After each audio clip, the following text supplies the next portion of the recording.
असणारे प्रशासनाकडे. काल आम्ही आणि खासदार साहेबांनी राज्याचे कृषी मंत्री आणि मदत महसूल मंत्री या दोघांची भेट घेतली.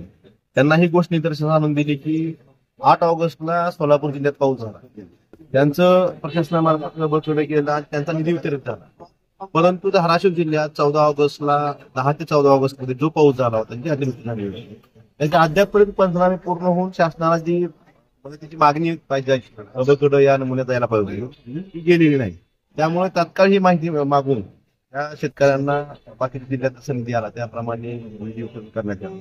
आणि दुसरा विषय, या सरकारने नवीन पीक विमा योजना लावली. आता एवढा पाऊस होऊन सुद्धा चारी ट्रिगर ऍड ऑन कव्हर जे होते चारी ट्रिगर काढल्यामुळे शेतकरी एवढं नुकसान होऊन सुद्धा पूर्ण सोयाबीन पाण्यात असताना सुद्धा शेतकरी विमा कंपनीला नुकसान भरपाईसाठी कळवू शकत नाही. ते न कळवल्यामुळे जी तुटपुंजी रक्कम विमा कंपनीकडनं मिळू शकत होती ती सुद्धा आता मिळणार नाही. मग ह्याचं श्रेय कोण घेणार? आणि दुसरा विषय, मागच्या वर्षीपर्यंत निवडणुकीच्या आधीपर्यंत ह्या सरकारनं 3 हेक्टर पर्यंत 13,600 रुपये प्रमाणे किती हेक्टरी अतिवृष्टीची मदत दिली होती.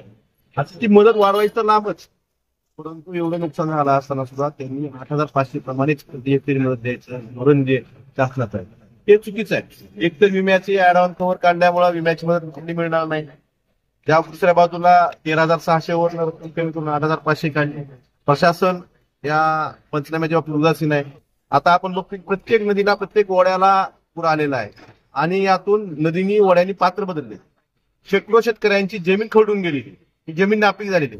याबाबत सुद्धा शासनाकडनं किंवा प्रशासनाकडनं ही मदत मिळण्यासाठी ती कारवाई करणं गरजेचं, ते पंचनामे करून शासनाला पाठवणं गरजेचं ही अद्याप झाले.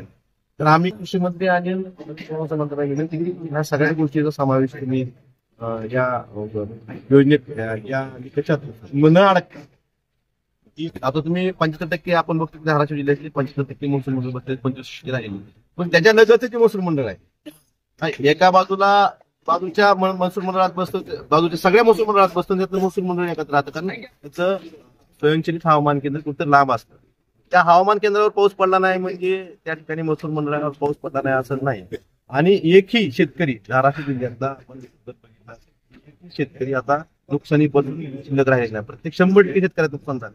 त्यामुळे अटी निकष न बघता तुम्ही पूर्वीप्रमाणे 13,600 ची मदत करावी, ऍड ऑन कव्हर परत एकदा चालू करावे आणि अटी निकष न बघता शेतकऱ्यांना सरसकट मदत तात्काळ करावी आणि खरडून या जमिनीचं नुकसान झालंय त्याची भरीव मदत सर्व शेतकऱ्यांना द्यावी. हीच विनंती आम्ही काल दोन्ही मंत्री केली. सरकारने